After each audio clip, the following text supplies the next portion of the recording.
Kingdom live. What's hot? Know your role and shut your mouth, you jabroni. And when it's grim, be the Grim Reaper and go get it. It's Mahomes house. And it is good. Woo! Arrowhead man. The Lombardi Trophy has a red and gold reflection. You gotta fight for your right to party. Woo! Howdy, Chiefs Kingdom. It's Wednesday. It's 8 o'clock. It's Chiefs Kingdom Live. Thank you so much for joining us. As always, real quick, before you forget, click or tap that like, click or tap that subscribe. Tell a friend, tell a family member, tell a Chiefs fan, tell them to tell some more Chiefs fans. Help spread the word. We'd sure appreciate it. Got a good show lined up for everybody tonight. We got some Chiefs news, some players. Looks like they're returning to practice. Maybe the Chiefs are getting past this injury bug. Got the game against the Buffalo Bills to cuss and discuss here. Tough loss at home to the Bills.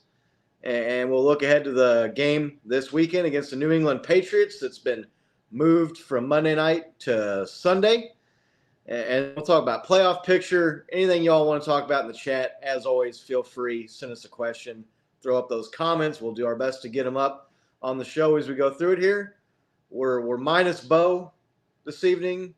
He's traveling tonight for a family thing. So maybe sometimes he checks in though and might pop in the chat. You never know with Bo when he might show up. But before we get into the show, Nick, how you doing?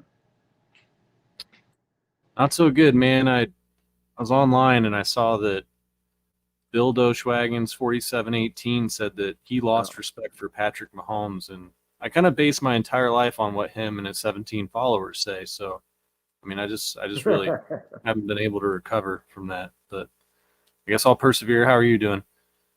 I'm doing good. Yeah, I mean, if you're struggling with it, I can't imagine how Patrick's doing with it. It's got to be destroyed. I mean, it's just got to be an emotional wreck right now. I just hope he can get it together before the game on Sunday against Who gives a fuck what those people think? Yeah, you know, it was funny as I was seeing all that on social media and people talking about it online. And just every time I see someone talking about it, I just pictured that picture of him where he's like asleep on the couch with his dog. You know, that people post about like Patrick Mahomes does not care. Like, he's not worried about this game or that game or this player or what somebody said in the news or where the Chiefs were picked in the division or whatever in the playoffs. So,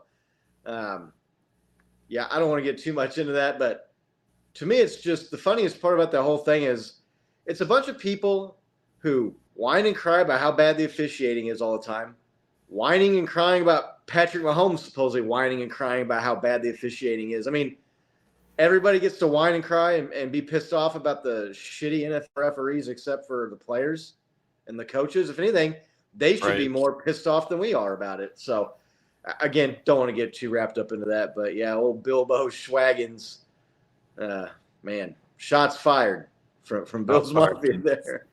I'm doing good. Just, you know, enjoying this nice December weather here in Kansas City where it's 50 degrees and sunny outside.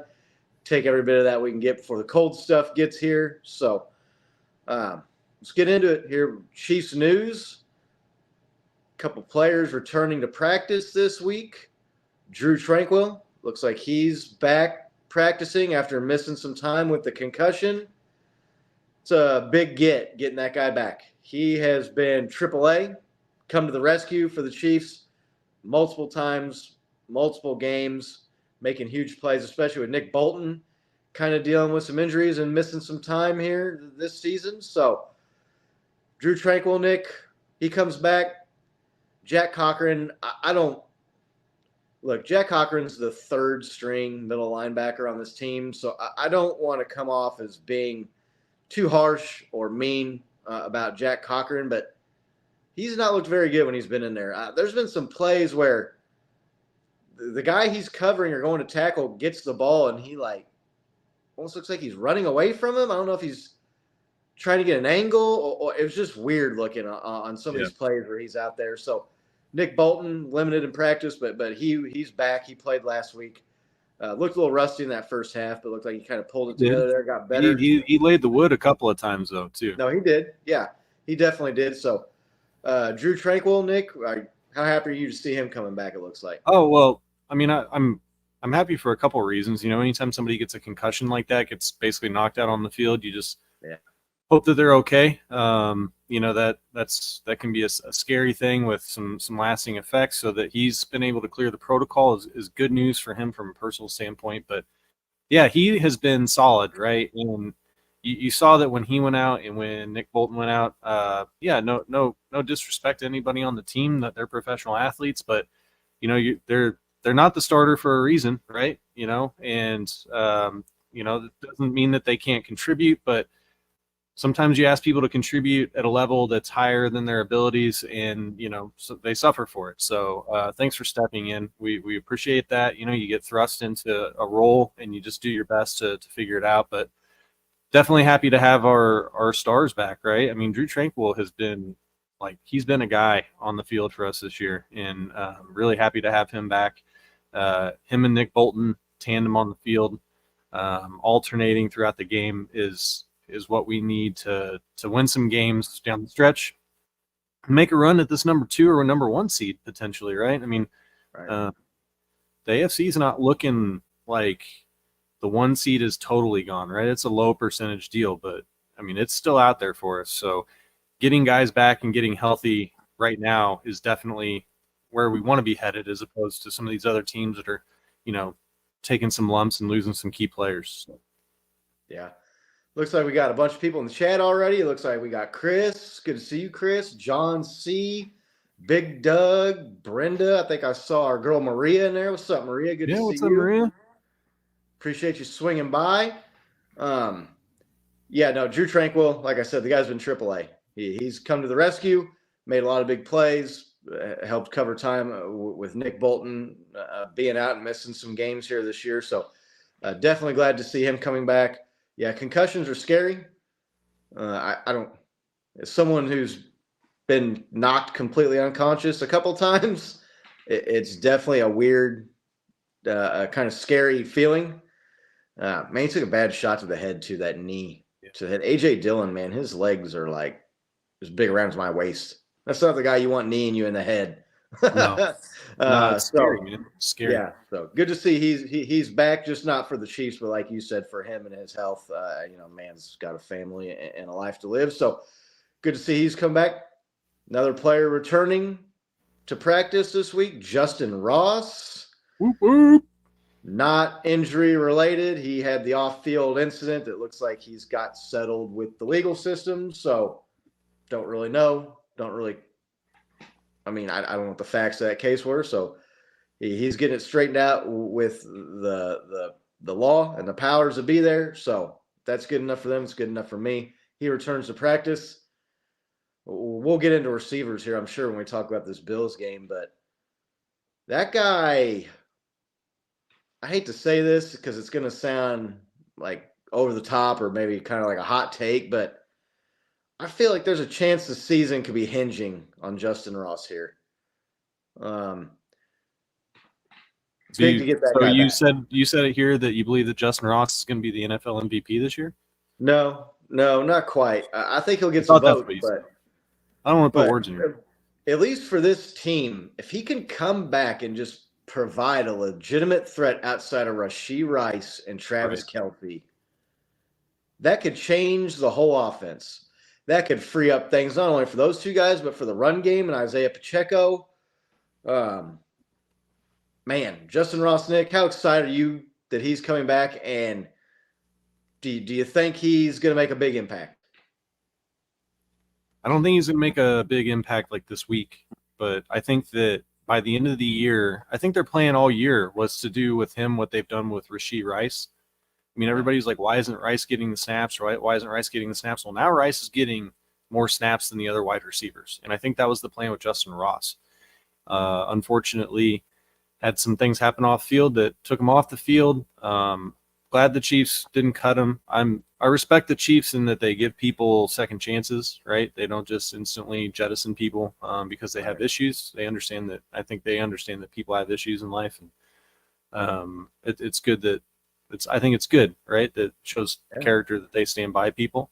But I think that by the end of the year, you're going to see Justyn Ross be worked into this offense, and I think that you're going to see him taking on a bigger role. And you're absolutely right. I mean, if he can take one of the guys off of Travis Kelce, what's that going to do for the offense, right? I mean, it's really just, cover Kelce and let everybody else kind of collapse right now, I think is what the John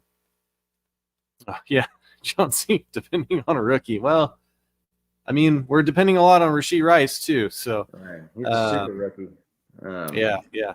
But I think that they just need somebody that is a legitimate threat that can open things up for Travis Kelce and Rashee Rice. And I think that we're going to be doing pretty well with our defense getting healthy.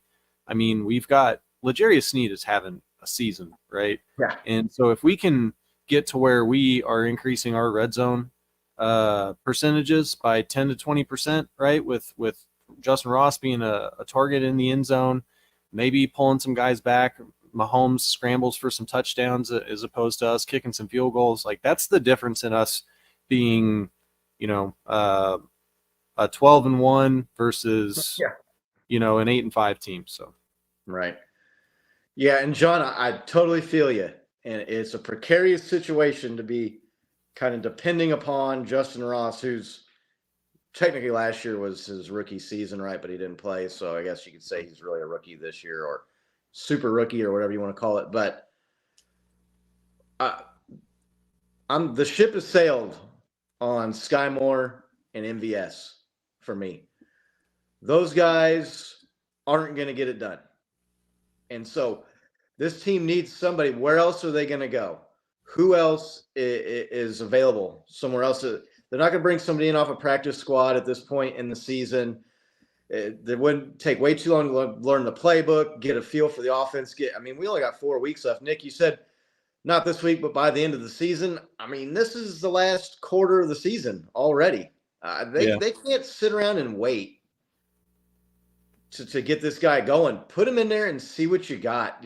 Give him Sky, split up half of Sky's and half of MVS's snaps and give them to Justyn Ross. There's our guy, Bo. Good to see you, man. Bo. Hope you're not flying the plane trying to watch the podcast. Yeah. Good to see you, Bo. Hope you have a safe flight, man. Glad you could jump on and say what's up. So the clock is ticking, and they're out of time right now. They need somebody to come in and produce the wide receiver position outside of Rashee Rice. He's the last guy left. You've seen what everybody else has. I know people were talking about Richie James.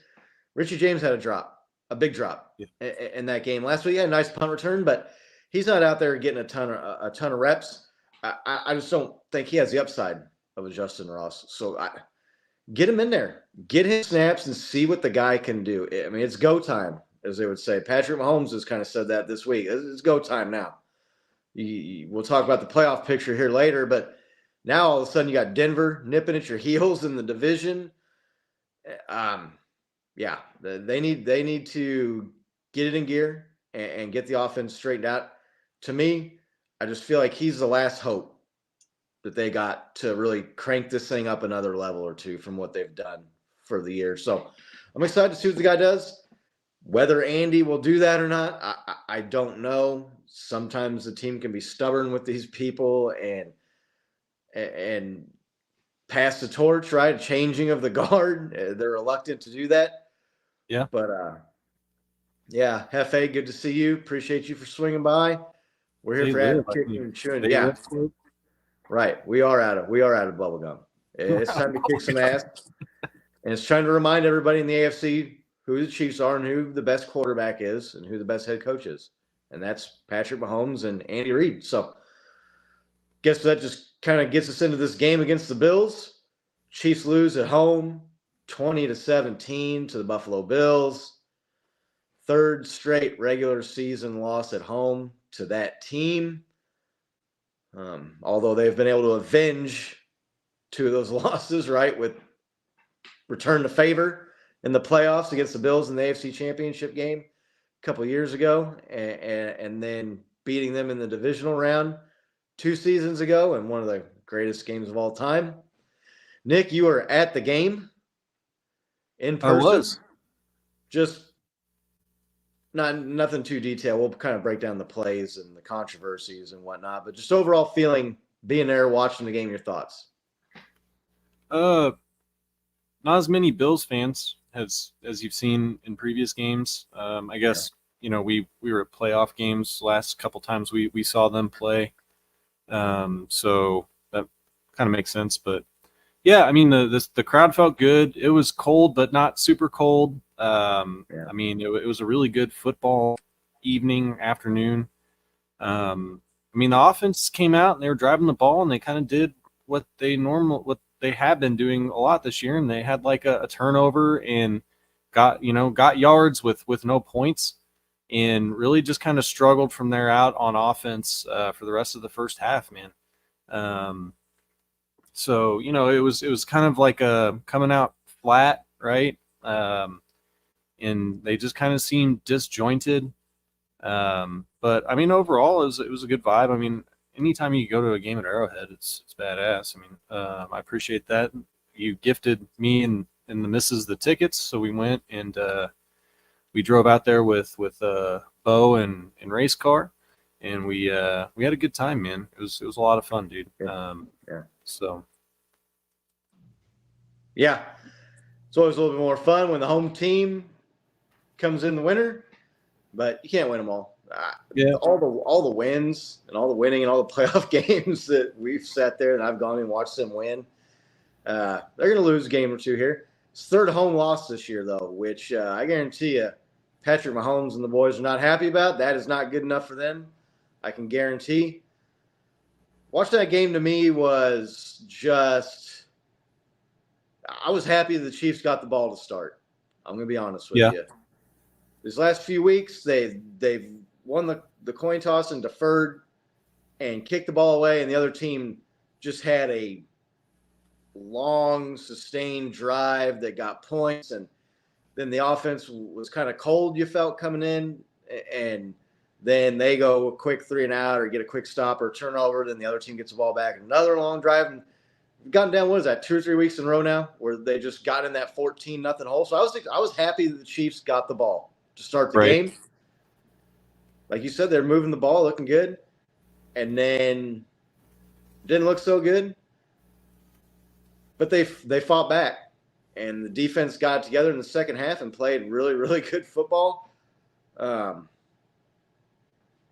This game just felt like the last 2 games, like the game against the Packers, and kind of, although I guess they won the game against the Raiders. So, but just felt like the Chiefs could have played better and done better.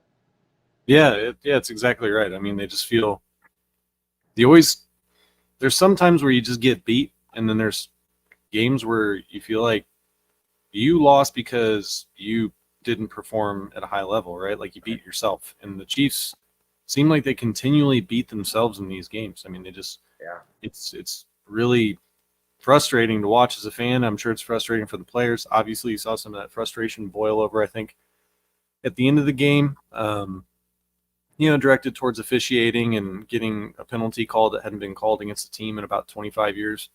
I understand that.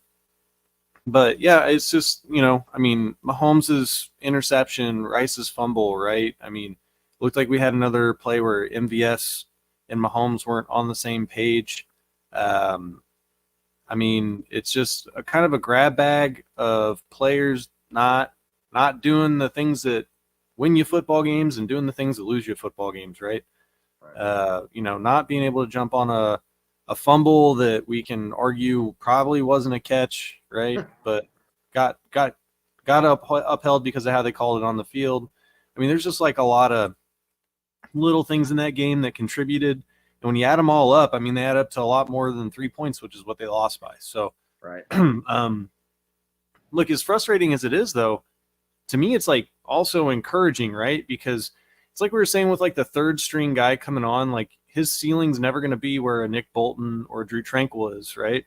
Our ceiling is a much better team than what the Bills were able to produce. The Bills came out and they scored a couple of quick touchdowns, but then in the final 40 minutes of the game, they scored 6 points. Yeah. I mean, Diggs had less than 100 yards. Snead hasn't allowed he's gone up against all the premium receivers in the league, it seems like, this year, and hasn't given up a 100-yard game to any of them. So our ceiling is still extremely high with this team. And we have now the schedule lightens up. We don't face another, quarterback that's a first string quarterback for the rest of the season.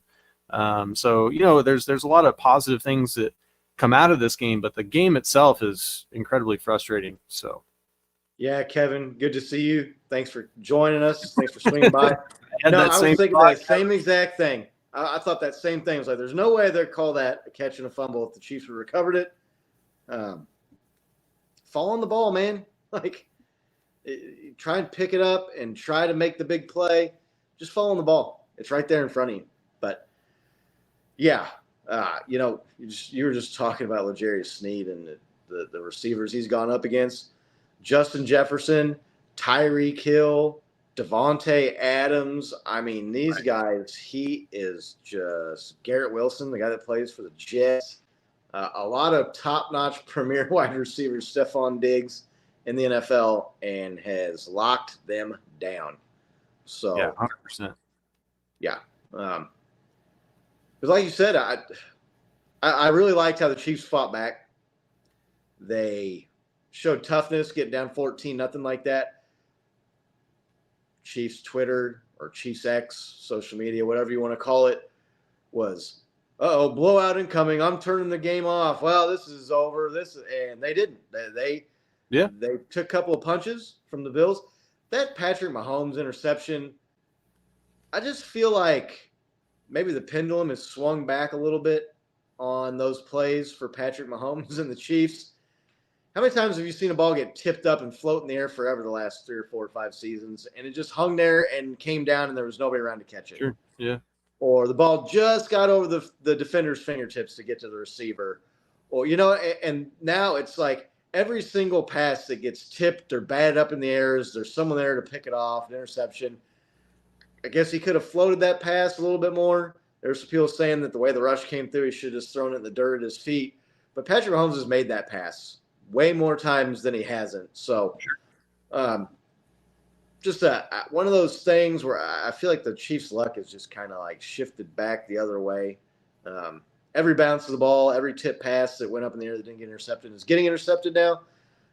I guess they were due for some of that regression, that pendulum swing at some point. Right. But getting off to the start and getting in these holes, I was not expecting that. When the Chiefs got the ball first, I was like, okay, maybe we can go down and score first and kind of set the tone as opposed to these last few weeks where the Chiefs have gotten down and gotten behind. Did not work out that way. No Isaiah Pacheco in this game, obviously. I will say our man, CEH, he performed admirably. What you thought about CEH in this game? Yeah, he had some nice runs. He got some tough runs, some tough yardage, was getting some yak. Yards after contact, the running back yak, hurdled a guy. Flying snail, baby. I think we joke and we stole the nickname that we saw for Clyde, the human snail. It was Bo sent a text, and I was laughing. I was laughing so hard when I got that text from Bo. It was like the flying snail. Like, it was so funny. I mean, he was playing out, ripped his pants, had to go get a new pair of pants halfway through the game and run over there and almost had a Chris Jones combine moment. So you didn't see that from the stands. I'll tell you that. Right. Clyde Edwards-Helaire, Nick, performed admirably. Yeah. I mean, he did. I'll say he did what we asked him to, right? And I mean, talk about a guy that could be in a bad mental space. I mean, he's got jokers like us on the internet clowning on him and saying he's not very good. And whether or not we're right or not, I mean, it's still got to be tough, right? Like, you come out, you go to LSU, Oh, yeah. you play with Jamar Chase and Joe Burrow, right? Like you win a national championship, and then you come onto the Chiefs, and you're like, well, this is just like what my career is going to be, right? Just going from champions to champions. You're still on the champions, but now you're not like the number one guy, right? They got a guy that comes in the 7th round that takes your job. I mean, so kudos to Clyde for keeping his head in the game and being ready when called upon to come in and deliver, right? So I think we did talk about it a little bit last week. The contract year is undefeated, so he's fighting for his next contract and his next job, whether it's next year getting signed to a deal with the Chiefs or somewhere else. So, but yeah, he played well. I mean, I think that part of it is I think that our line is getting a little bit better at run blocking too than they were. I mean, I see better holes than I've seen in the past, and so it's encouraging, right? I mean, when our receiving cores are struggling to be able to lean on the run a little bit, but still, I mean, it didn't equate to a lot of points, right? The Chiefs again lost because the other team scored 20 points. So it's like every time the other team scored 20 points this year, we've lost. So we just really are still missing that spark on offense.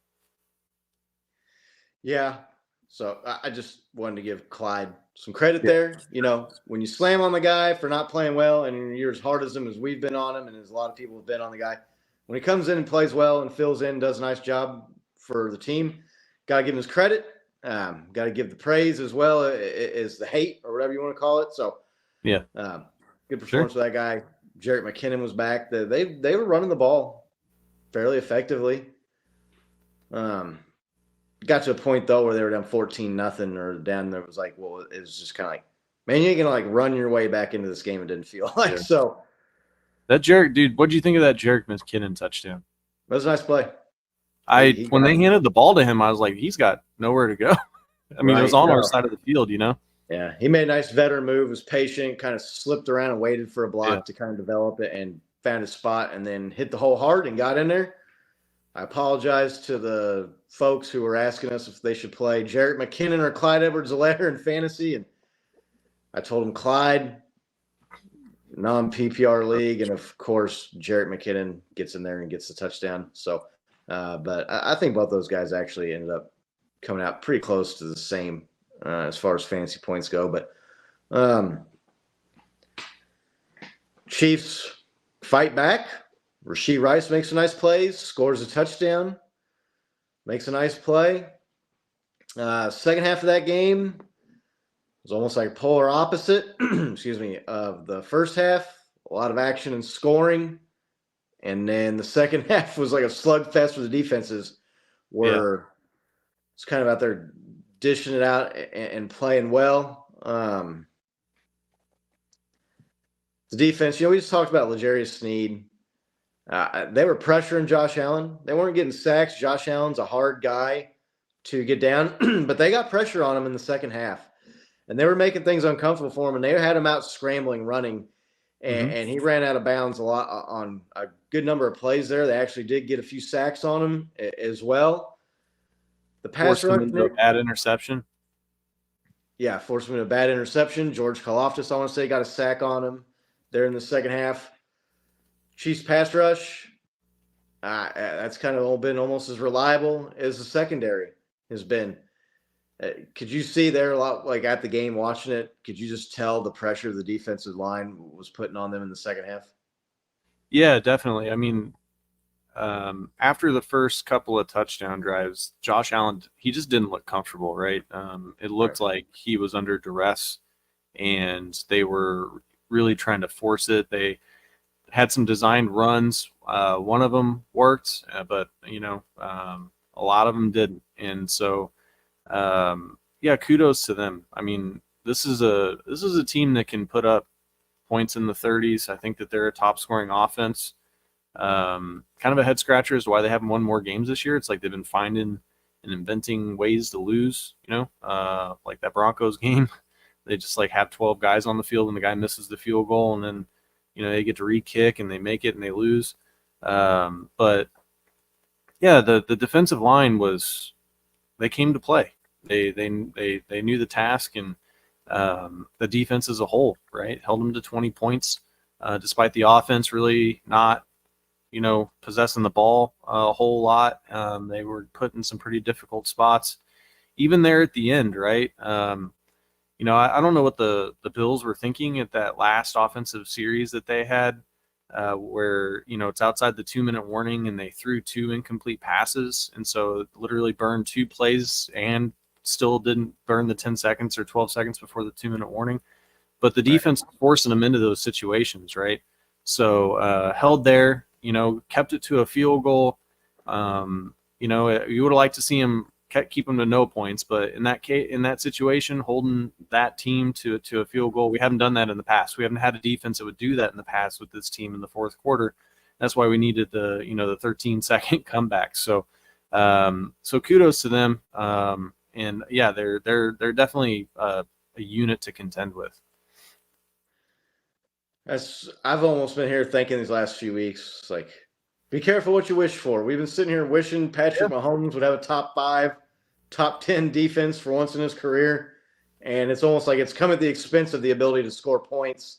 Sure. And the Chiefs have lost 4 of their last 6 and are struggling to score points. The NFL is still an offensive league, and I would still rather have a better offense than defense. You've just seen it in these games. The defense is holding them down, but the offense, and part of that too, to me, has been the Chiefs. They do this thing, it seems like here, where they focus all of their, like in the draft and free agency, on the offense, and they get this electric offense, but then the defense is just pitiful. They draft. So then they swing back and they focus all of their attention, all their assets for a couple of drafts and years and free agent periods on the defense. And you get the defense built up, and now the offense has struggled because you kind of neglected the playmakers and the offensive side of the ball. They got to get some more balance at some point. And to me, I would always rather have playmakers, dynamic weapons on offense than a really good defense. So last year, the Eagles' defense was one of the best defenses in the NFL. Chiefs scored 38 points and won the Super Bowl. So yeah, it's kind of like one of these things where I'm almost like, okay, can we just go back to having like the number 1 offense and the number 23rd defense? Because it seems like we were winning a lot more games. So definitely more fun to watch too, right? Yeah. When the team is scoring a lot of points. Yeah. Chiefs are 8-5, so I'm not sitting here trying to say like, oh, well, they're a 500 team or they've completely blown it, and not having a defense is a bad thing. But it's so surprising to me that the Chiefs have and Tony Romo was saying it during the game, which I know you don't get to hear while you're there at Arrowhead, but he's like, first team to 20 wins this game. I just have a feeling this is the first team to 20, and you're thinking, we got Patrick Mahomes. We used to do that in like a quarter. Second quarter. I mean, they used to that game against the Raiders a few years ago. They had 28 points in the fourth quarter, in the second quarter of the game. So I'd almost rather shift back to having a little bit more explosive offense and maybe sacrifice a little bit of the defense. But they did. They stepped up and they played their ass off in the second half, and they got it together, and they didn't fold, and they didn't quit when they got down 14-0. They fought back. The offense, this Bills defense, I know there's some of the rankings that are up there in the top 5 or 10, and some of these, but their defense has not been good. The Eagles destroyed that defense, lit them up like a pinball machine. The defense is there to be had. The Chiefs, I mean, they moved the ball, but like you mentioned, the turnovers. Let's talk about the receivers. Rashee Rice. The guy, I want to say this is like his 3rd straight game with 7 catches or 7 or 8 catches. He's leading the NFL or second in the NFL in yards after contact with like 8 yards per reception, yak or something like that. Catches the touchdown, which was a hell of a play. Go up and catch that ball in the back of the end. It was a hell of a throw by Patrick Mahomes too. But he has the fumble that kills a drive. The guy, what are your thoughts on Rashee Rice? I mean, is he more of a positive, more of a negative? Is he kind of like a neutral right now with his play for the team? What do you think? I mean, I hear what you're saying with drops and a couple of turnovers, but I mean, he's got to be a more of a positive, especially considering how we've performed with our other wide receivers. I mean, if you look at what he's done for the team this year versus what Sky Moore has done for the team this year, right? I Yeah. mean, That's like, a low bar to clear with Sky Moore, but Sky Moore's a second-year guy, right? I'm just going off of the receivers that we've drafted. So I think that I just feel like the Chiefs are just a couple of focus points away from being a team with a top defense that can score 25 to 30 points a game. I think they're literally 2 or 3 plays a game off, and that's it. I really feel like that. Like I know that it doesn't look good. It seems like they stall a lot, and they do. But I mean, think about how many times we had inopportune turnovers, and it wasn't just Rashee Rice, right? It's Mahomes throwing a weird pick in the end zone, right? It's Travis Kelce fumbling at the 5-yard line against the Eagles. It's Rashee Rice fumbling a ball in this game. It's Mahomes getting the. I mean, that was an incredible play by the by the D lineman too, right? I mean, it's not very many times a season that you see a D lineman that's able to get a ball up in the air and catch it. So, like, if you were to take all of these things and make them, just like even like a 2-yard loss or like an incomplete pass versus a turnover, like I just feel like this is a much different team, right? I mean, Kadarius Toney pick 6, just lets the ball bounce off him. It's a pick 6. Like we're only a few plays away from being 2 games ahead of the Ravens here. So, excuse me just a second. yeah, the comments kind of gone down the old Tony Romo rabbit hole here. Yeah. I kind of like Tony. He says some annoying stuff, and I don't know, Jim. he likes to do this, like Josh Allen's Mr. January, and he says some kind of like some goofy, premature things. But the guy knows ball. There ain't no doubt about that. I mean, he predicts a lot of the plays that are coming up. He does a really good job, I think, of showing you like, okay, here's what the offense was doing, and then here's how the defense is adjusted, and now the offense is adjusted to the adjustments. I mean, the guy really knows football, and so yeah, he can be kind of annoying. I think some people in there think he's kind of a Chiefs hater, but I don't know. I enjoy him a lot more than Chris Collinsworth, which some people are talking about here in the chat, or a lot of these other NFL analysts. But yeah, getting back, you can finish your thoughts up on Rashee Rice. Yeah, no, I think that he's made a couple of, when you and I talked about this, and you don't consider them necessarily rookie mistakes, but I think they're things that you may expect out of a rookie, right? Dropping the ball, having the ball punched out, not having real tight ball security against NFL talent. I think that these are things that are coachable and that you can clean up, And so if you look at his upside, what he does when he has the ball in his hands, I mean, I love having the guy on the team, right? So, yeah, definitely more of a positive in my opinion. Yeah, he's on pace. He's getting close to like 900,000 yard pace now in the season. I want to say he set a tied a Chiefs rookie record with 6 touchdown catches. So He did. But he's got to clean the other stuff up because, I think all in all, he's a positive on the team, but not nearly as much of a positive as he could be. Sure. Drops and fumbles, to me, we've had this discussion. I don't think those are rookie mistakes. Rookie mistake, to me, is running the wrong route because you got mixed up on the playbook. Or rookie mistake, to me, is missing an assignment on a block or – to me, especially catching the ball, man, that's fundamental. It drives me crazy when you see players in the NFL who can't catch the ball. To me, it's like a baseball player that can't bunt, right? Or doesn't know how to hit the cutoff, man. I mean, that's a basic fundamental of the game is catching the ball. Maybe getting punched out. You're used to playing against NFL guys. You got to wrap the ball up a little bit tighter. You got to be paying a little more attention to it, but still, hang on to the ball. Like, there's like what some of those footballers are tackling, like throwing the ball, catching the ball, running with the ball, and hanging on to the ball. And the guy, if he wants to get to that next level and be a wide receiver 1, You can't have the drops and you can't have fumbles. We talked about this. There was a post out after the Green Bay game where there were some people questioning about why wasn't Rashee Rice in on the Hail Mary play at the end of the game. Well, because he has the highest drop rate on the team. That's why. That's the guy you want. Right.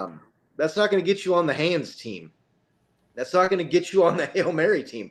Well, you need a guy with hands that can catch the ball reliably. So he's still got a ways to go for me to be that true wide receiver one.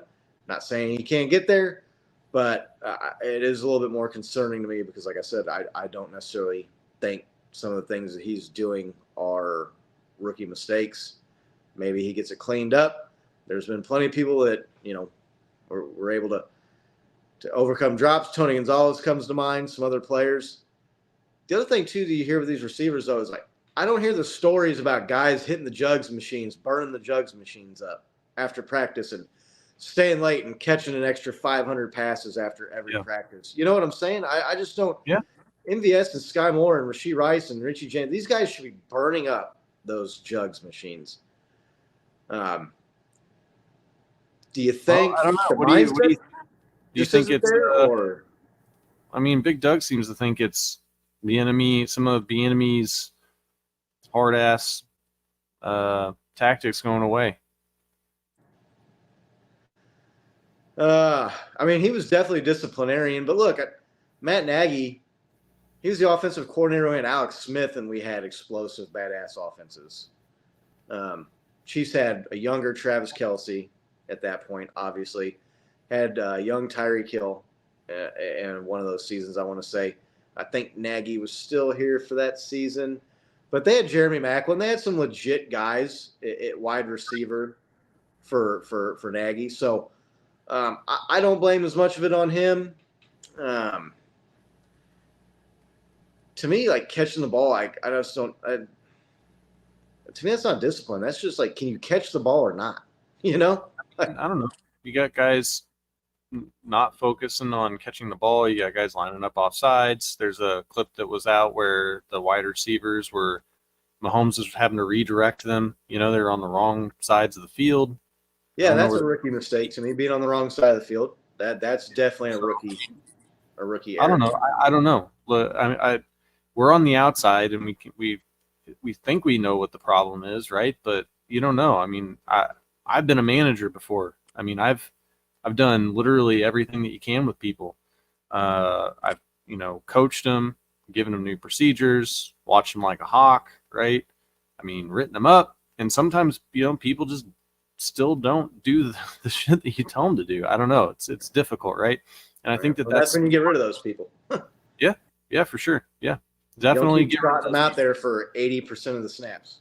Yep. Yeah. So, but you've seen the snap counts change in the last game. So I want to bring this up. Bo said he's on a flight with a Bills fan, and they're having a lively discussion about how lucky their season didn't end with the greatest play in football history. So, yeah. What did you think when you were watching that play live, Scott? I thought. You want to know what my honest thought was? Yeah, I want to know honestly what you thought. My honest thought was, man, they just scored too quick because there was 1:13 seconds left. Yeah, I know. And I was thinking, I hear your voice in my head sometimes like, oh, there's too much time. There's too much time on the clock. It was an amazing play. I thought, man, Travis Kelce is going to get his ass chewed by Andy Reid. If you watch that replay, that lateral was a hair away from being batted down by the defender. It was close, man. But no, an unbelievable play. Top 5 all-time Chiefs play that I can remember ever seeing. Top 10 for sure. Yeah. All-time great play. All-time great play. And it didn't count because another wide receiver on the team that's had his fair share of issues, who definitely cannot blame being a rookie for his mistakes. He's a veteran guy, and he's a former first-round draft pick. I know Rashee Rice is second-round pick, Sky Moore's second-round pick, but Yeah, I jumped up off the couch and then I saw the little flag logo on the bottom of the screen, and I thought, well, that's probably got to be offsides because they let the play go, right? Usually if it's on the offense, if it's false start or if it's an offsides or something, they stop the play if it's on offense. They usually don't let the play go. I didn't think it would be a holding because of where the flag was thrown at. What were your thoughts watching that play? So, I don't know, randomly sometimes throughout the game, I'll just get a feeling that it's a play that I should try to record coming up. And so pulled the phone out of the pocket.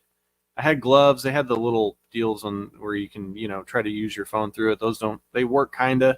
So I missed the start of the play, and I'm sitting there watching it, and I'm recording it on my phone. And when Travis Kelce threw the lateral, and I saw that Tony was going to score, like obviously excited. I did think there's a lot of time left on the clock, but then I immediately, I don't know if you do this when you're in the stadium, Scott. I know you had to dip out for a second, but I immediately start scanning the field looking for yellow flags, right? And as soon as I saw a yellow flag, it's like, there's no way that they're going to let that play go. And so I wasn't quite as excited as everybody in the stadium after the end of the play. But yeah, I mean, when you're in the stadium, it's hard to tell on the camera, but he threw that ball a long way. I mean, that was not like a 5 or 10 yard pass. That was like halfway across the field and backwards. So it was probably 25 yards in the air. I wish I had an Amazon Next Gen stat on that. But yeah, he threw that ball 25 yards, perfect spiral, definitely backwards, right? And Tony, I mean, caught it, ran it in the stadium. It was an electric moment, man. It was definitely electric. So yeah, but it was. I wasn't as excited because when I saw the flag, I was like, "There's no fucking way they're gonna let us keep this. Right, it's gone. Right. It's just I knew it wasn't going to be against the defense. So right.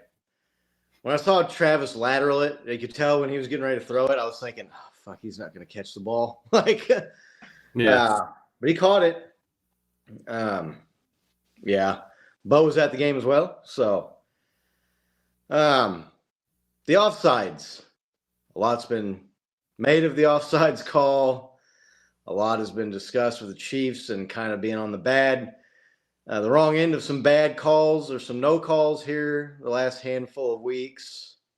Yeah. What are your thoughts on calling that offsides on that play? Yeah, look, it's a complicated issue, and I understand all the different viewpoints that have been presented, right? It's a penalty. He was offsides, and penalties, you can't get too upset when they throw flags. But I think that like we're talking about the discipline of the wide receivers, and I think that when you talk about discipline and people following rules, right, or doing the things that you want them to do, that's all about how consistent are you at what the rules are that you focus on, and how consistent are you that you hold people accountable for those rules. Dan Orlovsky did a beautiful job of going through and pointing out that Kadarius Toney throughout the game had been lining up offsides, and they didn't throw a flag, right? Just as bad as he was on that play. No warnings to the coaches, no flags, and then they throw the flag. So I think that as fans, you've seen a lot of this bubbling up. Now, it's not bubbling up against the Chiefs because we won the Super Bowl. We've been in the Super Bowl like 3 out of the last 4 years. People are sick and tired of the Chiefs. So we don't get necessarily the love of the masses anymore, which I'm totally cool with because I'd rather have the championships than love from a bunch of strangers on Twitter. But there's been a lot of bubbling up, and it boils down to like the refs don't consistently call things the same way game to game to game to game to game, right? Like we were talking about in the Packers game where, MVS just gets basically mugged, right? And they don't throw the flag. And then it's like, okay, well, you gotta, should they throw the flag? Should they not throw the flag? Well, like that was a way more impactful penalty than Kadarius Toney's foot being, 6 inches or 4 inches over the line of scrimmage, right?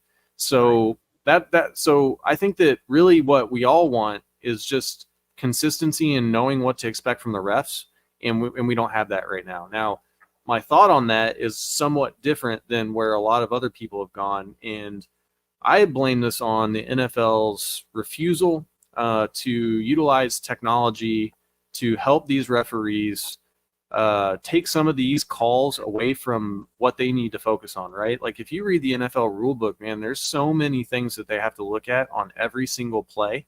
Offsides is an inexcusable one because you literally have a person that's sitting there staring at it. But they're trying to say, okay, is the ball moving? Are the guys flinching? Are there two guys in motion? Did they get set before the snap? Like there's so many things that they're having to look at, and they could just have cameras that could let people know whether they're onside or offsides. Like, I know that you kind of scoffed at this, but they could literally design a system because Amazon can tell you when a guy's going to blitz live. They can like highlight the guy and be like, hey, check it out. He's going to blitz because we have all this analytic data. They could literally have a buzzer in every single player's pocket. And if they have a toe that's over the line, then it could start buzzing and they could like move their toe back and it could quit buzzing and they would know that they're onsides, right? So like they need to figure out some way that they can utilize technology to make this better for the refs, because I think the refs just have like too many things they have to look for, man. And when you have 10,000 things you got to look for, like you're going to miss some, and sometimes you're going to miss different ones. But I think overall, like offensive offsides, the last time they called it against the Chiefs, I think they said it was 1997. And so, I just think it's crap. I understand why they're upset about it. Do I think that that's the entire reason that Mahomes, look, I want to give credit to whoever came up with the term, the Patty meltdown, because I thought that was pretty funny. But why he lost his cool on the side, I think it has a lot more to do with the way the last month has gone. Definitely happened, right? But they have a point. They have a point, and it's still a penalty. So we just got to take this and move on, and just limit the mistakes, man. That like you don't need that incredible play if like Rashee Rice doesn't fumble and we don't throw the interception, right? Like you don't need that incredible play to win the game. It would be cool, but I just think that I don't know. You can't count on the refs to be consistent. And so we just need to take care of the other things. So, yeah, to me, Dan Orlovsky put out on X, on his Twitter, you go watch it. He lined up like that 4 or 5 times before that during the game. No warning. Call it then. Get his attention then in the first quarter of the game. All you hear is, refs don't want to determine the outcome of the game, and they don't want to be the story, and they want to let guys play, and they're not going to call things as close at the end of the game as they do earlier in the game, maybe as they would in the first quarter. They're less likely to make a call in the fourth quarter at the end of the game than they are in the first quarter. And they want to let the guys play, and they want the players to decide it. But then you don't say anything about the guy lining up offsides the whole game, and you wait until the most critical juncture of the game to call it. To me, that is not only inconsistent, it's suspicious to me, man. Like, my conspiracy theory brain instantly goes to that guy saw that the whole game and thought, I'm going to wait until the end of the game. He's been doing this the whole game, and I'm going to catch his ass at the end.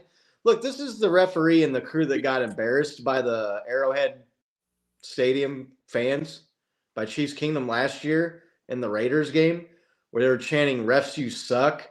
And they're chanting that again. They were chanting that again in this game. Right. I could hear it on the TV.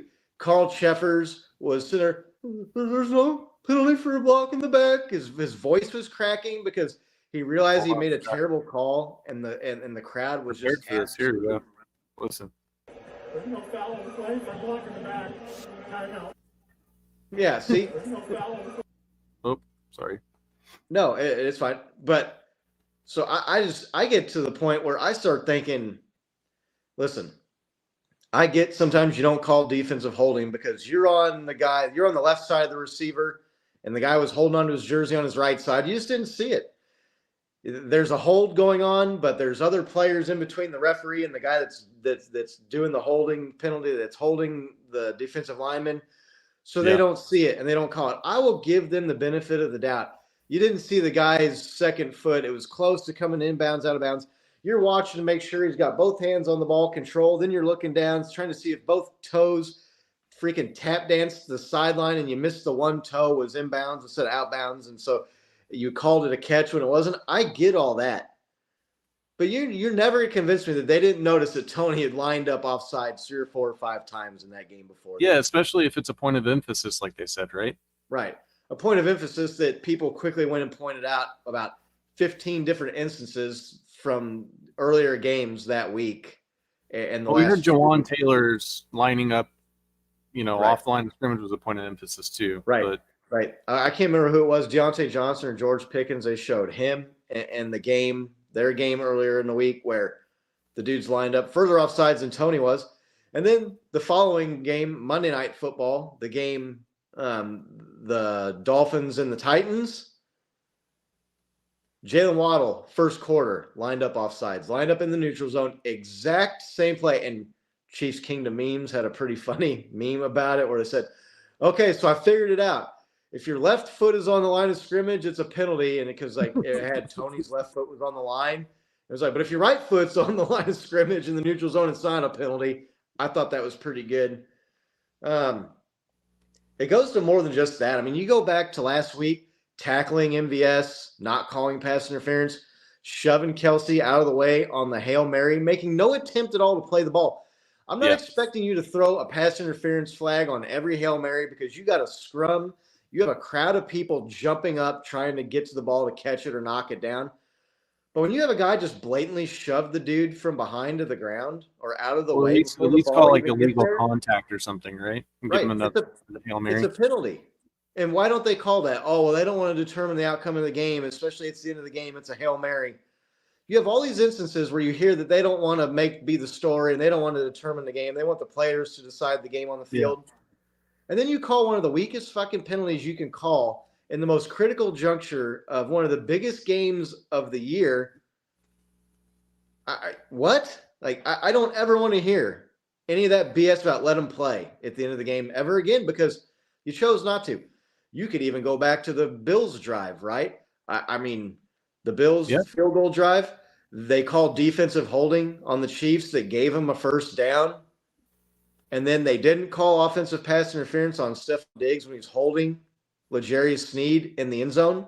Bills get 3 points. Chiefs come back, get the ball up. We're going to call offsides and negate what very easily could have been the game-winning play. I'm not going to say it was the game-winning play because there was still a lot of time left. But the very next play, Von Miller jumps offsides. They don't call it. I don't know. And I know you don't like.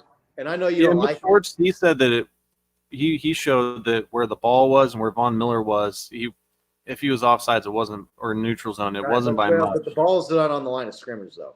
Well, that goes back to what one man show's been saying here. He's been saying that Humphrey's pulling the ball away from the line of scrimmage, or at least he did on that play. Right, but if you look at Von Miller, all the other defensive linemen are lined up in a spot, and he jumps and he messed my microphone up. Like he jumps and he stops because he realized he went early, and then they snap the ball and he goes again. It just feels like at the end of these games, sometimes the Chiefs are playing poker with 5 cards, the other team's got 7 cards. They're playing by a different set of rules than we are. I mean, yeah, you can tackle our receiver to the ground. We're not going to call pass interference, but you wrap your arm around their wide receiver, we're going to call defensive holding and give them the free first down. Oh, your guy's foot's offside? Yeah, we're calling offsides on you. But we're not going to call it on the very next play when the guy clearly jumps early. So Yeah, I just don't think it's like a league-wide conspiracy to fuck the Chiefs over in the last couple of minutes of a game. I think they're inconsistently applying the rules, man. Like I think that sometimes it goes in the Chiefs' favor and sometimes it doesn't. I don't think it needs to be a league-wide conspiracy. I think Carl Sheffer's and crew, they're human, they're people, they have emotions, they remember things. So, man, when I watch that Dan Orlovsky, go check it out on X. Go Dan Orlovsky on X and check it out. Yeah, but like that we talked about this. The time for Carl Sheffer's crew to get back at the Chiefs was in the Super Bowl, and they called a hold penalty that ended the game and basically gave the Chiefs the Super Bowl win. It was a pretty blatant hold, though. They didn't have to call it. It was a pretty blatant. It was a pretty blatant pass interference against MVS against the Packers, man. Like there's Yeah, that they wasn't don't the have same to call crew shit. against Like, the so Packers. again, one of the sayings that I go by is like, never attribute to malice what can be attributed to incompetence. And I just feel like these guys and gals that are referees, man, they have 10,000 rules they're trying to apply, and they're not always looking exactly for the same things. But this one, I do agree 100% that you have a person that's looking down the line, and if it's a point of emphasis, they should have known and they should have said something. Well, why didn't they then? Well, I don't know, and that's a question that Andy Reid and the Chiefs staff will need to ask the officiating crews, right? They'll need to petition them and figure out, hey, why didn't we get a warning if he's doing this the whole game? Because that seems messed up, man. But at the end of the day, like, there is also okay, but it's still not the officials' fault to make him line up on sides. Like, Kadarius Toney's got to line up on sides, man, and he's got I know he said that he checked with the didn't have ref to the 5 previous plays in the game. He Yeah. didn't have to. Sure. I just we talked about this. Like, one way to be sure that you don't get a speeding ticket is to not go over the speed limit, right? Make sure you're on sides, and you'll never get an offsides penalty. So I just it's correctable, and I bet you he's never going to be offsides ever again. I don't know. I mean, I wouldn't be so sure. So Kadarius Toney, I think both things are true. you can make an argument that Kadarius Toney has cost his team 2 games this year. Yeah, definitely. Although going back to the never blame the ref logic, I mean, Kadarius Toney had the dropped pass that turned into a pick 6, but there was plenty of other drops in that game. So I think fans, it's funny when people say they're not going to blame it on one bad call because you should have been better the rest of the game. Well, the guy had one tip pass, but everybody wants to blame Kadarius Toney. But these are the same people that say that you're not going to blame the refs because one bad call doesn't determine the outcome of a game.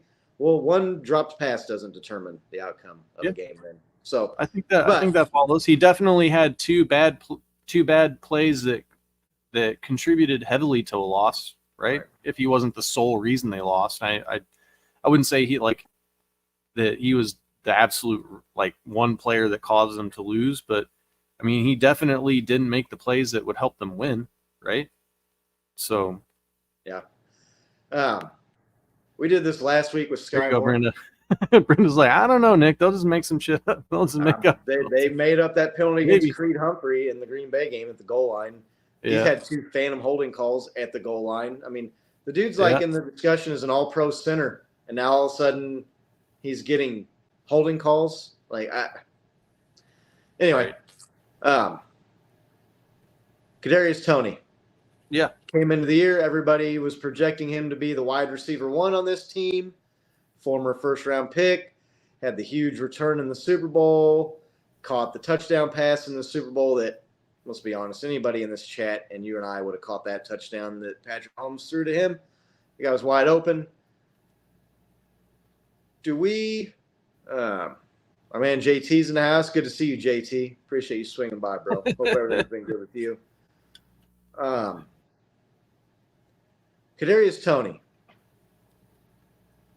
Do we think what's his future? We saw what happened with D Ford. Now, granted, that was an AFC Championship game that cost him a trip to the Super Bowl. A little bit bigger stakes, a little bit bigger mistake than Kadarius Toney's. But just with his lack of production this year and his inability to kind of stay healthy and the costly mistakes that the guys had, this week's CKL poll, is Kadarius Toney on this team next year? I'd be interested to see what everybody in the chat has to say. Give us a yes or a no. Nick, do you think, not do you want, we did this with Sky Moore a couple weeks ago. Sure. I answered, do I think he will be, not do you think do I want him Kadarius Toney is on the team next year? Yes. Yeah, I think he is. Yeah, I think that he has shown a lot of potential with the ball in his hands. I think that he is a person that, they had him in for one of these against the Bills. He's a guy that can take those Tyreek Hill designed runs that we ran with Hill, and make those a part of the offense, right? So I just feel like he has too much upside for them to get rid of him, right? So Bo's saying, yeah. What do you think, Scott? You vote yes? Man, that's tough. And I thought the poll was going to be close like this. I don't think he's going to be on the team next year. Yeah. I think you're seeing a massive overhaul at wide receiver on this team next season. Yeah. They're going to have draft picks. They've solidified and reinforced the defense. I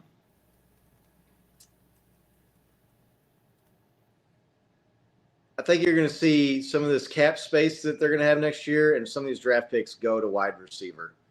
I think the Chiefs realize that they have kind of screwed the pooch, so to speak, at the wide receiver position this year. Definitely think MVS is gone. I don't think – man, I hate to say I guess, though, if I'm going to say that I think Tony's going to be gone, I would say Sky's going to be gone because he's as bad or worse than Tony. Chiefs suck, go Steelers. Didn't the Steelers lose to the Patriots? All right, where are you at? Those are fighting words on the show. I can't. Looks like I got a first-time viewer here. Chiefs suck, go Steelers. Altavis, is that right? Is that how you pronounce that name? Tell me if I said your name right or not. If they're even still here, they might have been popping in to talk some smack. But yeah, I like I said, I think there's major overhaul of that position group next year, and they are going to load up on wide receivers. Travis Kelce's going to be another year older. They got guys now that are underperforming. I don't see there's any way MVS is back next year. I don't see. Mm-hmm. I don't see Tony coming back next year. The guy can't even play, right? I mean, he's hurt all. Like he misses so much time with injury. All the mistakes. Major weakness catching the ball and running around. Funny, sorry. Yeah, that's a pretty bad weakness to have if you're a Chiefs wide receiver. So we got the unknown in here saying the Chiefs suck too. Appreciate the view, man. You're helping the show out. Yeah. Make sure to tell your friends. Make sure to sub. We're giving away some Chiefs stuff that you can, I don't know, do something with. JT Campbell's in here. Pickett has small hands. Don't even bring up George Pickett or Kenny Pickett. I'm sorry, I was thinking of George Pickens. So I was like, oh, God, we had that guy over Sky Moore right now. Right. Man. I don't even want to get on that. I don't even want to think about that. So, looks like most people in the chat weighed in here. Kind of a mixed bag of yeses and nos. Right. If you're not following us on X, if you got an X account, head on over Chiefs Kingdom Live. You can find us on the Instagram and the Facebook too. Always appreciate a like or a follow over there as well on Twitter. Make sure you get in there and get in, vote on the poll. We're an hour in and we haven't even talked about the Patriots game coming up here, so we should probably move along to the. Well, we had a lot to talk about with that Bills game. There was a lot to talk about. There was still some stuff we didn't talk about, but Chiefs play the New England Patriots Sunday in Foxborough. Game's been flexed out of Monday Night Football to noon Sunday game, which are my favorite games. I love noon Sunday game. Well, that's not true. I like night games too, but the 3:25 game, everybody loves that. That's like my least favorite game, especially if you're going to go to the game, because that sucker turns into an all-day event, man, when you go to the 3 o'clock game. Because you got to get there like noonish. You got to leave by noon if you want to get there and get in the parking lot and get to your seat. And then the game's on over till 6:30. It takes you an hour to get out of the parking lot, an hour to drive home. Next thing you know, man, you're like spending like 10 hours, right? Roughly 8, 9, 10 hours. Noon game. The Patriots, they're bad. They're one of the worst teams in the NFL. They got Bailey Zappi playing quarterback. They just did just beat the Pittsburgh Steelers, but the Pittsburgh Steelers had Mitchell Trubisky playing quarterback in that game. This ought to just be like an epic beatdown. The Chiefs coming off of Patrick Mahomes' tirade against the referees and being pissed about losing these games, and knowing that now they've got the Denver Broncos nipping at their heels here in the division. They got a 1-game lead there. Patriots are there to be had. Nick, how do you feel about this game, confidence-wise? Yeah, I mean, I have the same feeling. Like, I just feel like the Patriots are in disarray. I mean, I find it hard to believe that they're going to fire Bill Belichick at the end of the season. I mean, the guy's won 6 Super Bowls with them, and he has a couple of bad years, and he's out. I don't know if he's going to retire, or maybe the reports aren't true, but I mean, yeah, I don't know. I saw that, and it wasn't like it was from Bilbo Schwaggins or whatever that guy's name was, the Bills fan. It was like legit NFL insiders, whatever you want to call these people. That, I mean, they're big accounts with lots of followers. Yeah, so I do have that feeling like the Chiefs are fired up. They are locked in. What are you laughing at? Bo. Yeah, no, it's O and L. Anybody that's gone to Arrowhead, if you're ever in Lot O or Lot L, you're not happy with your life. Lot O. You know what the O stands for, right? Oh shit! I got to park all the way out there. That's what that's what the O and Lot O stands for. Lot L is self-explanatory because you took an L if you parked an L. But yeah, I have this feeling that the Chiefs are gonna have some fire, right? Like, you saw that last year, doubters and haters were a motivator for them, and nobody's doubting and hating on the Chiefs more now. I mean, is this the most hate the Chiefs organization has ever received? Like, it's got to be, right? I mean, so, yeah, I mean, I just feel like they're gonna crush the Patriots. Like, our defense is really good. Right. I mean, they've got Bailey Zappi. I mean, I don't know why. Like, every time I think of that guy's name, I think about Zap Brannigan from Futurama. I think of Beetle Bailey, the old comic strip from the funnies. Right. Oh, my age a little bit there, talking about the funnies, the comics. JTSE in there, but I hope that you guys get Belichick and that he turns your franchise around. If that's what you want. But yeah, I just feel like the stars are starting to align. We're getting a couple of people back healthy, right? Like, we're getting Justyn Ross back. Mahomes is going to be fired up. So this is going to be the game that's going to let you know how the rest of the season is going to go, right? I mean, if we come out and we still don't have it in this game, like that, I mean, I'm not saying the season's over, but we're going to have some serious questions about what this team's capable of doing. But if we come out and we put together a solid performance here, I mean, like, the sky's the limit for this team in the AFC this year. So. Why aren't you this funny when you're on? How come Bo's not as funny when he's on the show as he is when he's in the chat? That's what I want to know. I don't know. He's not like airplane drunk when he's here. True. That's true. So, yeah, no, I'm expecting the Chiefs to win this game easily. Patriots defense can be had. They've had some good games here, and they've held some opponents down, but they're going against, like I said, Mitchell Trubisky. Some of these quarterbacks these guys are playing. I wonder if our Steelers fans still in the chat here and enjoyed that loss to the Patriots at home last weekend to the 3-10 or whatever they are now, Pittsburgh Steelers, New England Patriots. Might want to be able to beat the Patriots before you start talking smack on the Chiefs or any other team for that matter. But right. Yeah, I don't know. Pacheco's still not practicing, but just got to feel like Patrick Mahomes in the offense is going to get right and go in there. And the Chiefs defense, I mean, They should hold the Patriots under 10 points, right?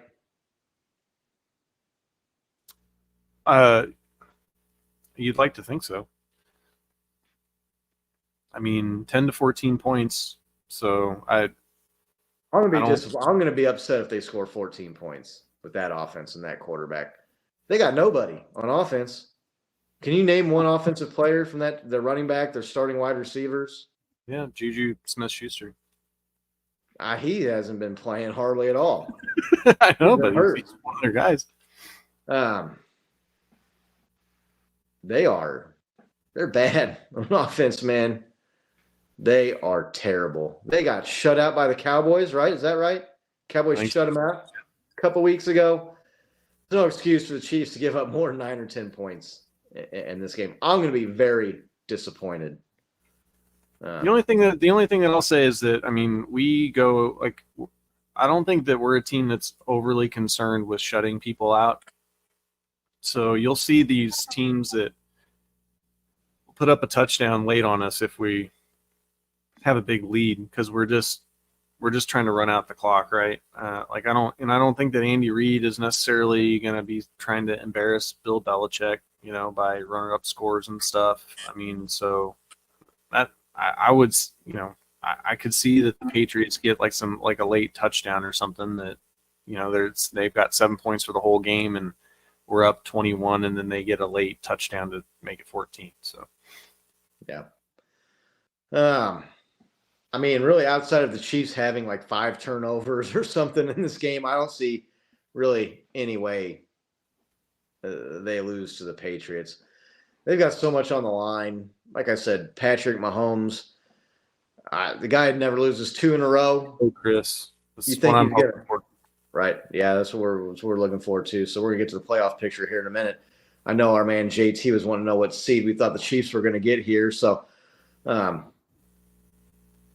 do some score predictions on this Patriots game. I'd like to break that game down more, but I just don't really know what there is to break down. I mean, their offense is terrible, and the Chiefs' defense is really good. And they're a bad football team, and the Chiefs are coming off a pissed-off loss, back-to-back losses, which you never see happen. Just so many things that are uncharacteristic for this team that just scream this is a bounce-back game where they come out and win easily. Yeah, Kevin, that's a good point. Belichick ran the score up on us, so I don't know that Andy worries about running the score up on people or not. Chiefs need to make a statement. They need to get some confidence back. I think if they come down and lay the smackdown and beat them like 35-3 or 35-7, something like that. Yeah, I feel like that could do a lot for the swagger of the team and the momentum. Get some wind in the sails, right? Get headed back in the right direction. So, we'll see some score predictions, and then we'll talk about this playoff picture. We'll get to JT's question here. So I know JT's he's a working man, unlike the two of us. So I work every day in my basement. You don't work hard like JT does. You're not out roofing houses, bro. I've roofed a couple houses. That's hard work. You mean me going down my carpeted stairs is different than him climbing with shingles up a roof? Yeah. Probably. Yeah. Score prediction, I don't know. 33-6. Make sure you put your score predictions in the chat here. Yeah, I was thinking like 30-7.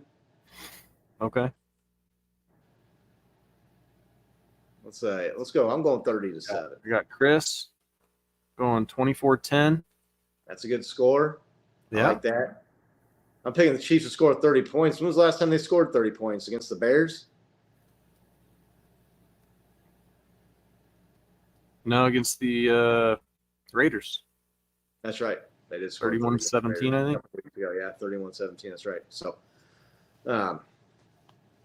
Brenda's in the chat getting she got her pick in.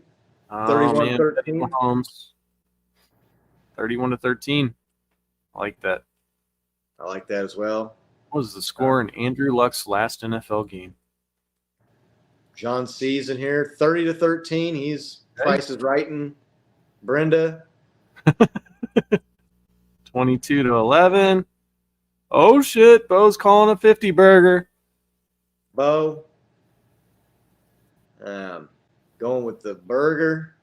50-14. Dang, we got a I porn don't know if Bill Belichick's defense will get up 50 points. They're still pretty good. I mean, they're not great like they use like his Doug, defense. 28-10. Bo's going 50-14. All right. I mean, Bo's getting ready to get cut off on that plane. I know that. all right. We got Kevin. Kev's got 30-10.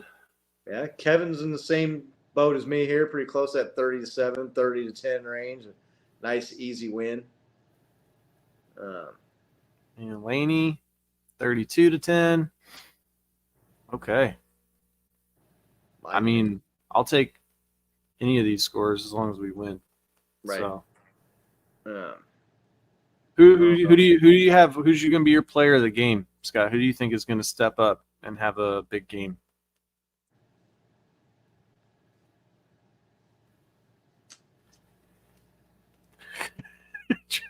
Hey, Bo's buying Super Bowl tickets. yeah. Player of the game. Man, I don't want to cheat and say Patrick Mahomes. I think Patrick Mahomes is gonna Have a Patrick Mahomes game. relieve some frustration on the New England Patriots. How about you?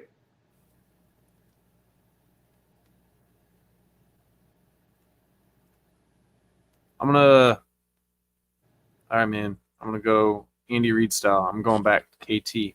Kadarius Toney's gonna have a big game. He's gonna make a big play in this game. Man, I know. Ballsy pick. It's probably just dumb, but I feel like when players have those moments, like, did you notice that the next offensive snap went to Rice after he fumbled? Right. I mean, I just feel like there's been a lot of hate on him, and I feel like they've been working the office. Have they said yet? Do we know, is Justyn Ross gonna play? He's practicing. Usually, if you practice, you play. I don't know how much you'll play. Right. But it's a big game, though. Chiefs need to win this game. They got to win out to ensure the division title. We got I mean, Kelsey, Tony. We got Mahomes, John C. Chris says Rashee Rice. Yeah. Nice.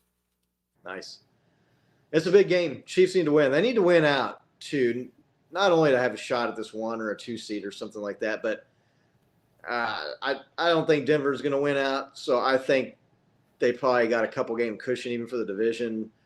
But you don't want to give the Broncos any hope here. You don't want to go out and blow one against the Patriots and then they win. Next thing you know, you're in a tie, right? Yeah. And that energizes that team and puts a charge into them. So AFC playoff picture.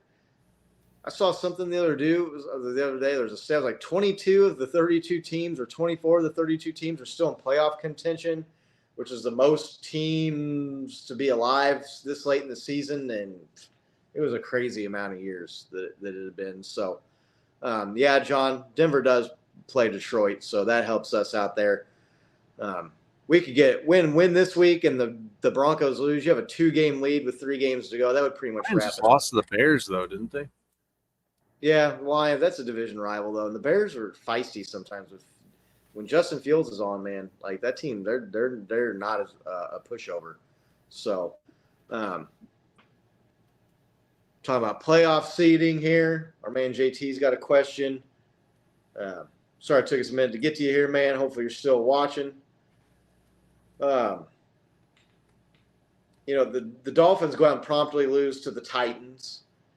The Jaguars have lost to the Bengals here. So these teams that the Chiefs were chasing, or they're kind of in this like 3 or 4 horse race here for that top seed. Ravens eked one out against the Rams. God, I thought they were going to lose that game. Chiefs win out, and the Dolphins have a loss, and the Ravens have 2 losses. They can get the 1 seed. Ravens and Dolphins play each other. The Dolphins also still play the Bills. The Ravens also still play the 49ers. So there's some losses in there for those teams. The number 1 seed is still up for play. Now, I think Chiefs have to win out. I think one more loss pretty much guarantees they won't get that. But 3 seed if they lose another game, right? Right. 3 or 4. Maybe it'd be the 4 if Jacksonville can get right here. I'd say Although Trevor Lawrence is injured now, and they did not look good this last game. They struggled. So I want to say, is it the Ravens that also play the Cowboys? Or is that the Dolphins? I think maybe the Dolphins play the Cowboys. There's some L's in there for these teams, and the Chiefs definitely have the easiest schedule by far. Now that Justin Herbert's out, that Chargers game, the Chargers will be mailing that game in. They're not very good anyway, but I think the Dolphins play the 49ers, and then the Ravens play the Cowboys. I'm sure the Ravens play the Niners, but Okay. can't remember if they play the Cowboys and the Niners. I think there's the Dolphins play the Cowboys. Anyway, Yeah. doesn't really matter. Both those teams have 1 or 2 very losable games left on the schedule here. What seed do we come in at? I think we're going to win What out, you think? and I'm going to say, I mean, the fairy tale would be that they both lose a game, and then Miami gifts us the 1 seed by beating Baltimore, right? Because they play each other. Something like that. But I think we'll probably end up with the 2 seed, most likely, right? I mean, which is okay. Like, we've been the 2 seed before and gone to the Super Bowl, so and won, right? When Baltimore was the 1 seed. So I'm comfortable with that. So I do feel like the Chiefs, the only real tough game they're going to have left, I guess, is, potentially, the Raiders played us kind of hard there to start, and then the Bengals are looking like their offense is still clicking all right, even with a backup quarterback. So, but I feel like they're all winnable games. I feel like the Chiefs are going to have a renewed focus here now that their lead is evaporated in the division. So I think that you'll probably see Miami's going to lose 1 more game. Baltimore's probably going to lose 1 more. They might lose 2, but I think that's a lower odds there, right, for sure. So I'm going to say 2 seed. Yeah. Our guy Chris doing the legwork for us. Appreciate that, Chris. Yeah, so Dolphins have Really Cowboys, Bills, Jets, Ravens. There's 2 losses in there easy for the Dolphins. And then the Right. Ravens, Jags, Niners, Dolphins, Steelers.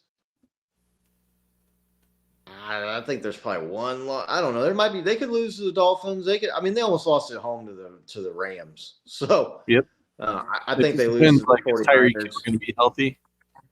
By then.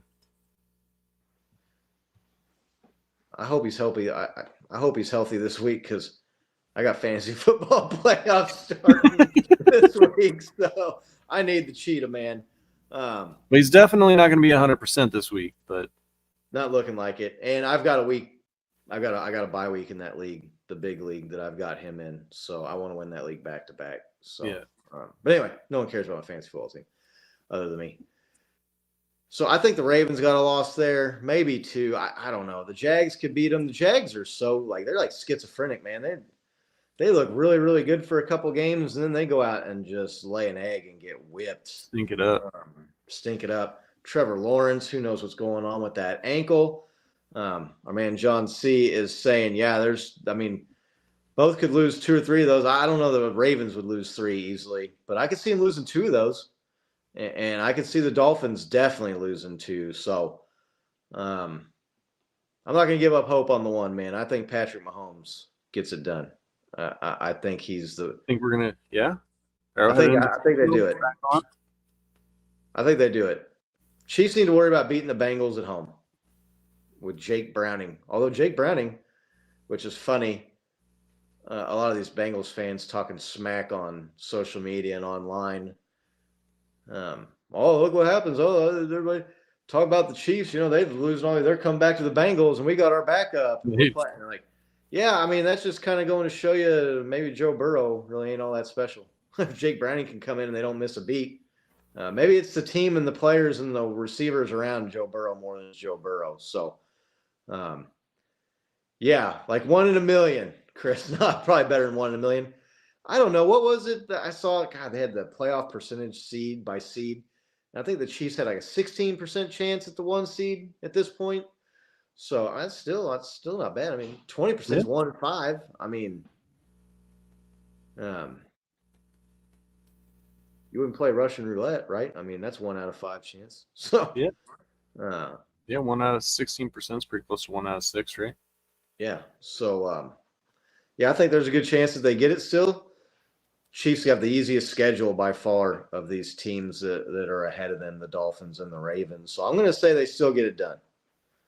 I also predicted them to go 16-1 this year, and that didn't work out too well for me. So yeah, I think we are. Well, I really wanted to pick like 14-3 or 15-2, and I think you and Bo both picked those. So I picked 15-2. I didn't want to just steal one of your guys. I just felt like I had to one up my 14-3 prediction from the year before. Right. And I didn't want to drop down to 13-4, which is what they'd be, right, if they went out at this point. Yeah. Yep. So winning out would be 12-5, right? 12-5. Yeah, it'd be 12-5. So maybe I should have gone to the. I just didn't think they were going to be 13-4. I did not see the offense struggling this much. So no. But yeah, that's it, man. Take care of your business, right? And win the games you got coming down the stretch here. Got them at home too. 3 of these 4 final games are at home. No, I'm sorry, 2 of 4 games are at home because the last game is on the road at the Chargers, which might as well be a home game. So, and Justyn Herbert's out for the season now. They'll probably have a new head coach by then. I hope not too. I hope they give him a lifetime contract, but I hope not. I'll pitch in on that I'll pitch in on that extension for Brandon Staley, but yeah, I think he's got to be gone. So, who's the most dangerous team in the AFC right now? I mean, did the Chiefs just play him this last week? But I think a pissed off Chiefs team is the most dangerous. Well, I mean, outside of the Chiefs, let me rephrase that. Who's the most dangerous competition in the AFC for the Chiefs? Still, if the Bills could get it together, but I think they're like, what, an 11th seed right now? Yeah. Did we just play maybe the toughest team? I mean, Josh Allen's a better quarterback than Tua. He's a better quarterback than Trevor Lawrence. He's a better quarterback than Lamar Jackson. They got Stephon Diggs, who's a better receiver. Well, and he's not better than Tyreek Hill. So, yeah. John C's rolling Ravens. Our man Chris going with the Dolphins, who we already beat. But they could be dangerous, especially in the playoff and Tyreek Hill revenge game part 2. Yeah. Brenda's going Dolphins. I definitely don't want to have to play the Dolphins again. You know what I mean? Although I will say, you want the bye week. Twice. You want the bye week, and there could be a lot that changes between now and then. But the way the playoff thing is lining up right now, the Chiefs would play the Steelers in that wild card game. Oh, better than a bye part 2. Yes, please. I'll take that. Might be better to be in that 3 seed than the 2 seed if the Bills or somebody sneak into that 7, right? And you got to play them as the 2. Right. Maybe you want to be the 3rd seed and play the Joe Flacco Browns or the Kenny Pickett / Mitchell Trubisky Steelers. Maybe the 3 seeds. It's a bad playoff field this year, isn't it? It's just there's so many teams that are right at that 500 mark, 6-7, 7-6, whatever it is right now through 13 games.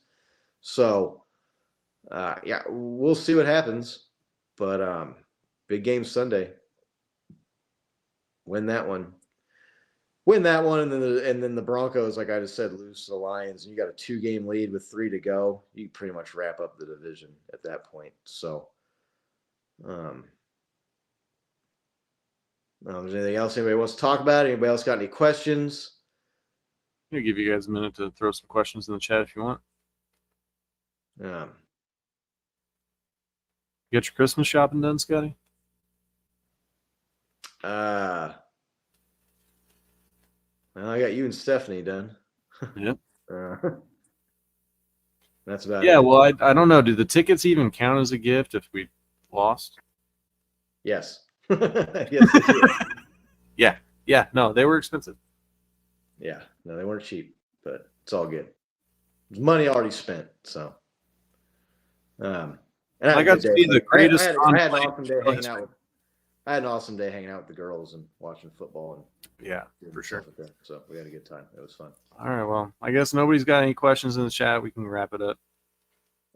Wrap it up. Let's see. Well, Did we get any subs during this? Oh, we were trying to Chris, get right? a bunch of good stuff away. Oh, I mean, Chris is coming in at the buzzer here. He's got a question. Oh. All right. Over under 5 sacks on Zappy. What do you think, Scotty? And I think the number is 5. I'm gonna go like a push. Set it at 4.5, maybe. I'm gonna go the over. I'm going with 5. 6 would be a lot. They could get it. Zappy's not mobile, and they could have had 4 or 5 against Josh Allen if Josh Allen wasn't Josh Allen, right? Yeah. What do you think, Nick? More or less than 5? Right at 5? I would pick 5. I think that's where we're going to be. Yeah, that's what I'm the same way. That's why when you do over under is you got to pick like 4.5 or 5.5 or something. Here we go. All right, here we go. There's a John C. CKL on his helmet. Nice. Good man, John C. Oh yeah. Yeah, there's a side there. I appreciate the pictures, dude. Those Yeah, nice. Looks yeah, good that's on dope. them. Yeah, that is. That's cool as hell. Oh, and then there's the money shot. Trophy All case. the trophies. Oh damn! Look at him. We might need to get John C on the show sometime and talk about some motocross maybe in the off season or something.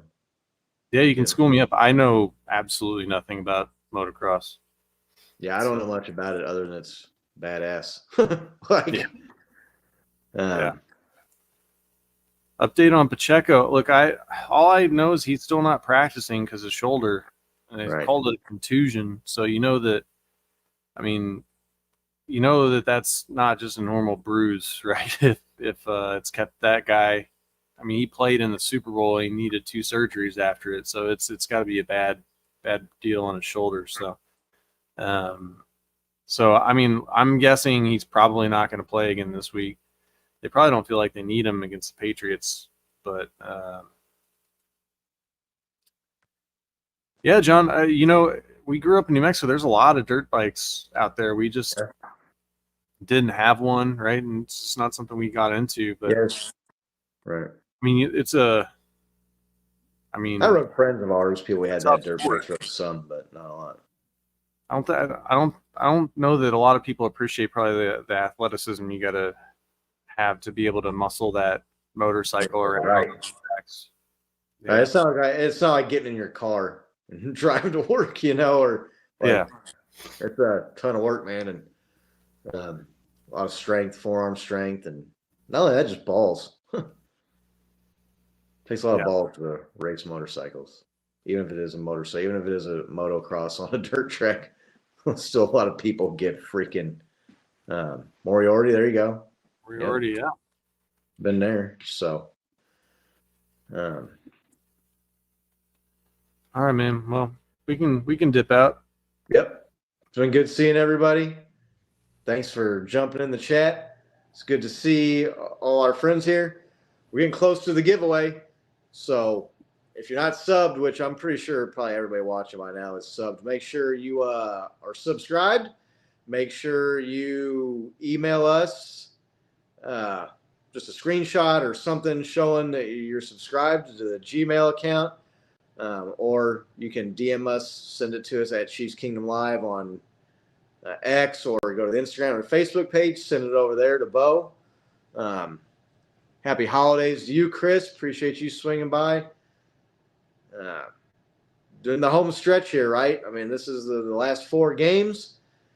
Big one. The nut up. Big one on the road at the once mighty and now not so mighty New England Patriots. Noon Sunday. Love noon games, man. Get them done at 3:30. You can get out and get the rest of your day, get some stuff going, probably do some Christmas shopping. So, but yeah, make sure you're subscribed. Make sure you email us or send us a screenshot or something showing that you're subscribed to one of the social media platforms or the Chiefs Gmail account. I don't know if you got that handy in the little ticker, Nick, or not, but it's Chiefs Kingdom Live at Gmail. Is that right? Well, hold on. Uh, I don't have. Oh, yeah, right. Yep. Make sure you do that to get entered. This is probably the best way right here. Just screenshot that you're subbed. Email it to us with a way to get in touch with you, a way to get back to you. That way, when we pick the winners, we can make sure to get you hooked up with your prize. Looking forward to the Chiefs traveling to Foxborough this weekend. Big game coming up. Some more big games coming up after that. Chasing that 1 seed and getting this playoff picture solidified. And we want to play as many. That's really the key. But hey, Patrick Mahomes, a road warrior. They've won more games on the road than they won at home this year anyway. So everybody's talking about Chiefs will be the 4 seed. And, they're going to have to actually play a road playoff game. And I was sort of thinking, yeah, it's going to suck even more when Patrick Mahomes bitch slaps you in your stadium and sends you packing in the playoffs. That's going to sting a lot worse. So be careful what you wish for if you're one of these teams, if you're a fan of one of these teams in the AFC, thinking the Chiefs are done, thinking that they're over with, they're going to play on the road. Might not be what you want to see. So thanks again for everybody joining us. Make sure you like, make sure you subscribe. And until next week, let's go Chiefs. Let's go Chiefs.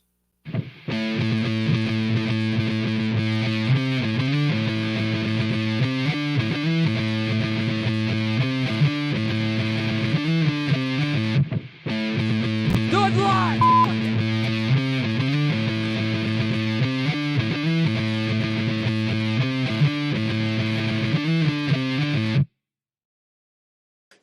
Patrick Mahomes is basically God playing quarterback.